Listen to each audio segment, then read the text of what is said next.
The Prime Minister of the Biafra Republic, government in exile, Simon Ekpa, following recent developments in Finland. On Thursday, 21st, 2024, Finnish authorities detained Prime Minister Simon Ekpa in Lahti on allegations of public incitement to commit a crime with purported terrorist intent. However, according to a detailed report from MTV Uutiset, Crime Commissioner Otto Hiltunen, who is leading the investigation, clarified that the ongoing inquiry has revealed no reason to suspect any connections to terrorist organizations. This statement directly refutes attempts by the Nigerian government to label the indigenous people of Biafra, IPOB, and the Biafra Republic government in exile as terrorist entities. It is essential to highlight that neither the European Union nor Finland has classified IPOB or the government in exile as terrorist organizations. Prime Minister Simon Ekpa, a respected political leader and advocate for the self-determination of Biafrans, continues to lead the government in exile with a commitment to peaceful and legal efforts aimed at achieving independence for the Biafran people. Despite efforts to undermine his leadership, he remains a symbol of resilience and determination for millions of Biafrans around the world. The Nigerian government has historically accused IPOB of violence, but these claims remain unverified, particularly concerning the Prime Minister's role. Instead, the Biafra Republic government in exile has consistently emphasized its dedication to democratic principles, rule of law, and non-violent advocacy for freedom. This recent development highlights the challenges faced by self-determination movements and leaders advocating for justice and equality. The arrest of Prime Minister Simon Ekpa has drawn international attention, with supporters worldwide condemning the suppression of the Biafran cause and calling for transparency and justice. We encourage our viewers to verify this report through MTV. Hello, good evening, as viewers. This is Saturday Abia. Mr. Okpara, let us quickly dive into conversation sequel to this issue regarding this news coming from NTV News, talking about Simon Ekpa and the investigating officer from Finland, Otto Hiltunen, saying that there's no indication to suspect that Simon Ekpa is actually involved in terrorism. Let us start from the let me get a reaction. You see, the investigation team, what the name of the leader? Otto Hiltunen. All of them to come out now to tell you that there's no any connection or any proof to tag Simon Ekpa terrorists or IPOB terrorists, which means they have dig down into the root of the whole issue and find out really that Simon Ekpa is only agitating for Biafran freedom, even including Nnamdi Kanu, who Simon Ekpa is his disciple. Now, this will prove to you that since 4 to 5 months now, that these people call Simon Ekpa for questioning, the questioning is not easy.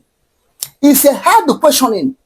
You question somebody for almost 5 months, you are still questioning that person. Why can't you come out with good reason? This is why these people come out now with good reason.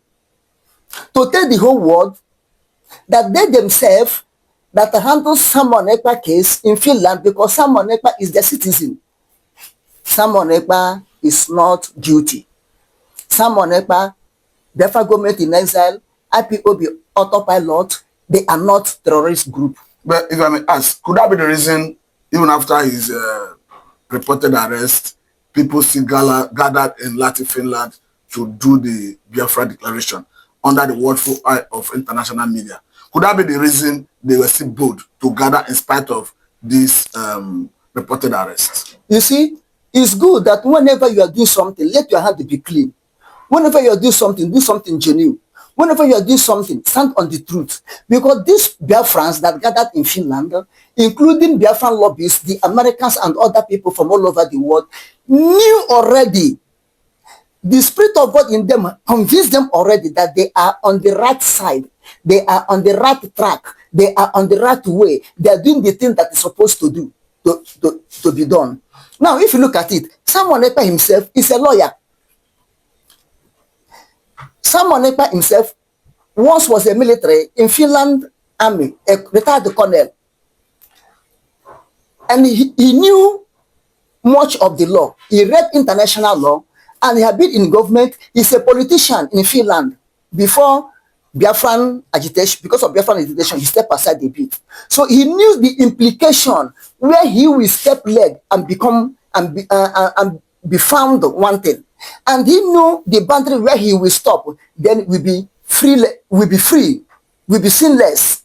Therefore, he know all those implications. He just go into it, understand firmly. And the people he was leading, he is leading, continue to be leading until Biafra is fully actualized and hand over to Nnamdi Kanu by God's grace. These people were obeying him, following him. Apart from these recent rebellious children that want to rebel. Okay, now against before him. we look at rebellion, let us look at the second leg of the conversation from that news that just made the round, talking about that organization like European Union, UN, did not see IPOB and even the government in exile as terrorists. Of course, the Nigerian government see them differently.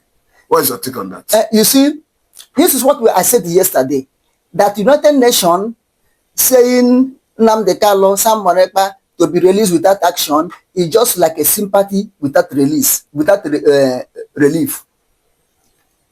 Now, UN knew, Commonwealth knew, AU knew, West Africa knew that both Nnamdi Kanu, Simon Ekpa, IPOB particularly,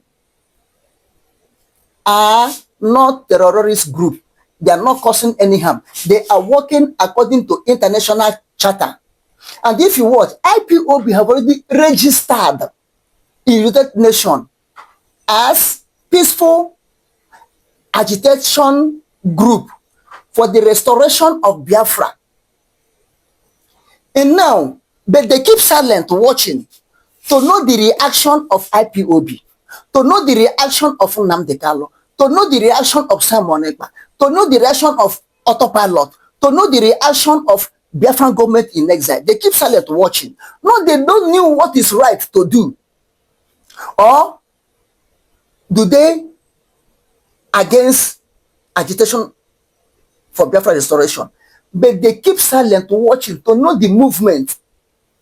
So that, because Nigerian government is a signatory to United Nations Charter on human rights, self-determination. They themselves have violated it.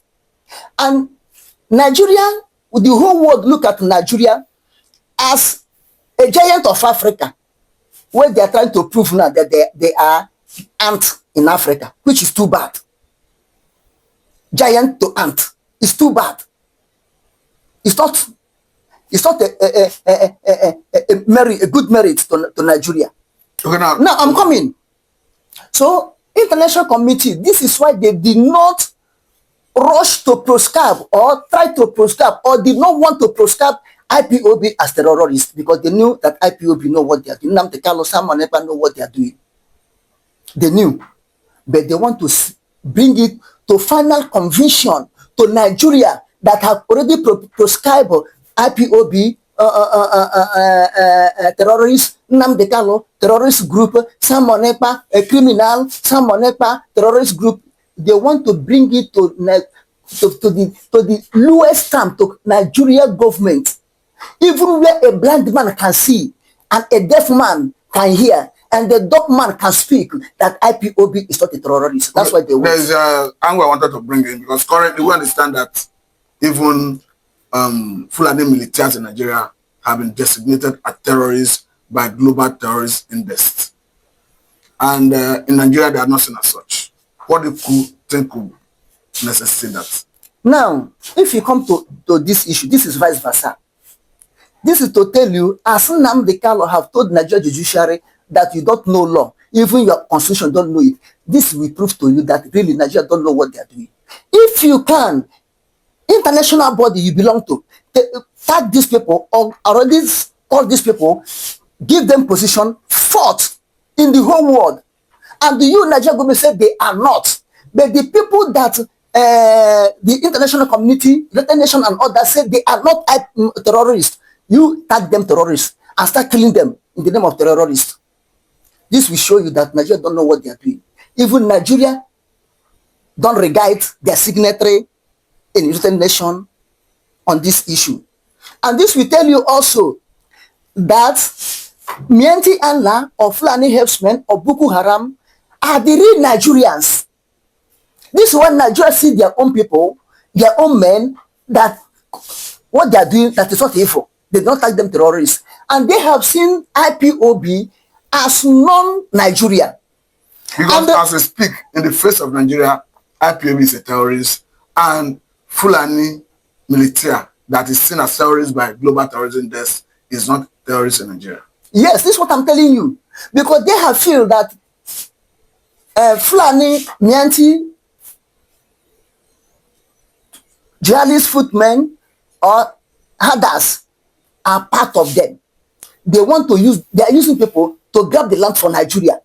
But Biafrans, IPOB, indigenous people of Biafrans are not Nigeria. So Nigeria see them as terrorists who want to remove bread out of their mouth. Now, let me even bring this angle, because even currently, news making the round have it that bandits in Katsina State met with communities as a way of meeting to guarantee that they can go about their farming activities without being harassed, as a way of negotiating.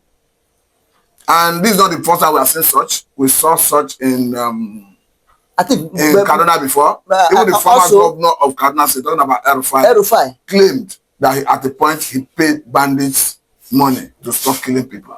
And yes, even though I think in Meduguri such type of thing happen also. So are you worried that the government is handling them with kid glove? I'm not worried that the government is pampering them, because your own child is your own child. And the servant in your house, all of them are in your house, is a servant. Your son is your son, and your friend is your friend. So there's no way you can give equal rights to your children and to your servants in your house. There's no how you can treat your friend more better than your son.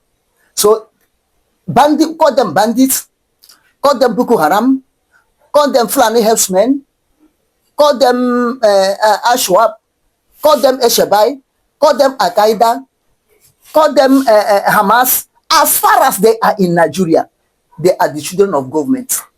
Government cannot do them anything.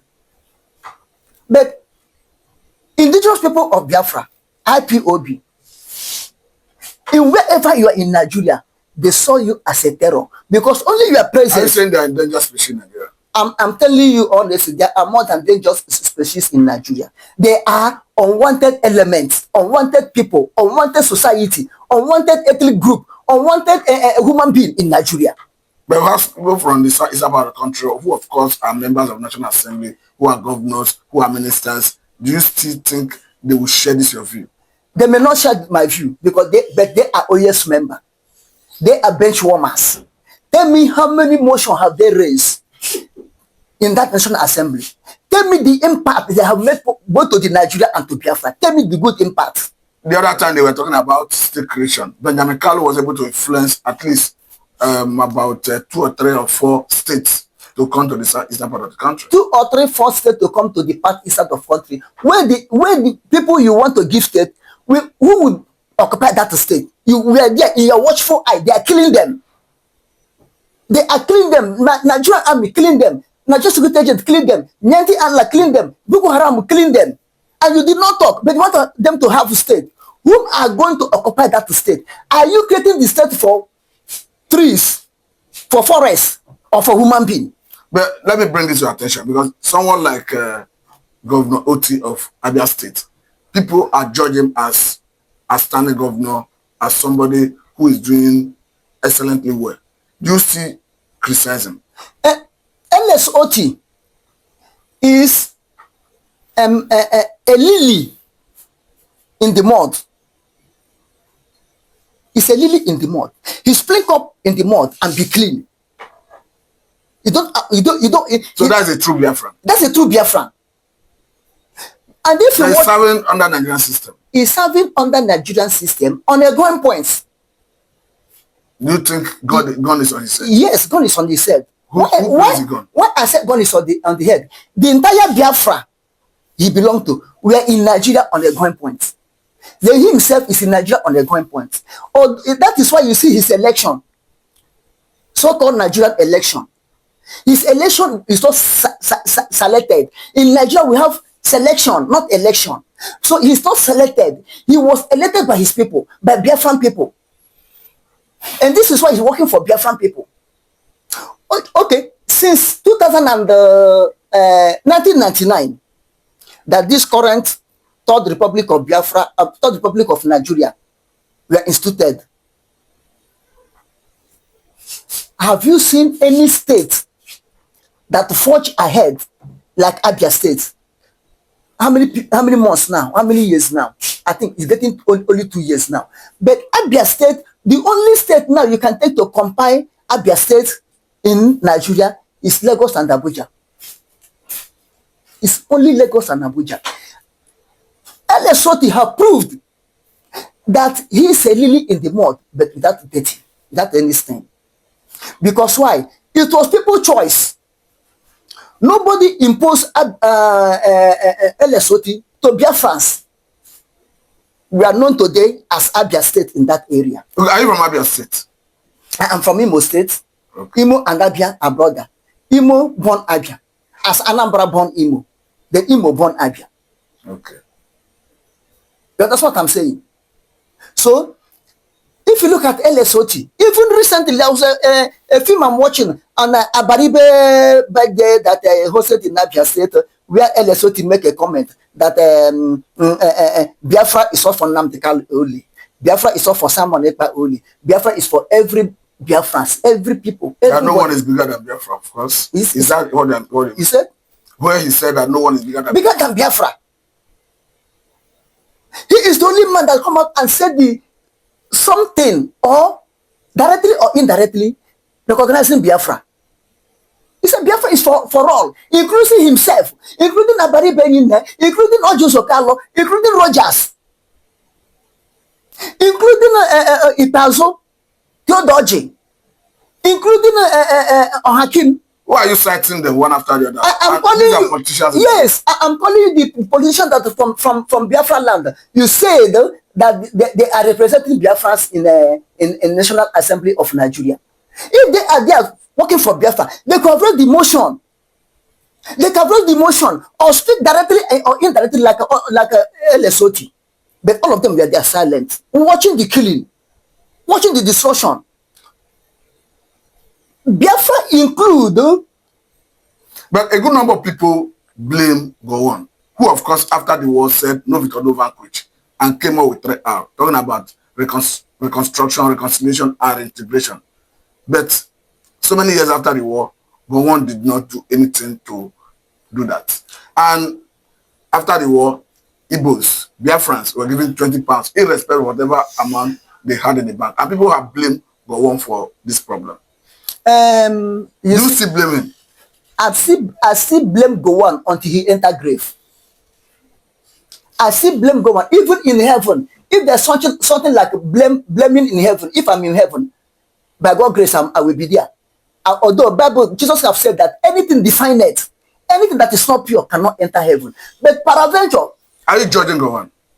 I'm not judging Gowon, but I'm clarifying according to his action. Okay. You understand? So, okay, let me remove heaven so that I will not contradict myself against the word of God. But let any place I am, wherever I am, as individual, I still blame Gowon until he enter grave. Because now, and nobody should look at Gowon to implement his 3 R's. Because if Gowon is not able to implement Aburi Accord, how can he implement 3 R's?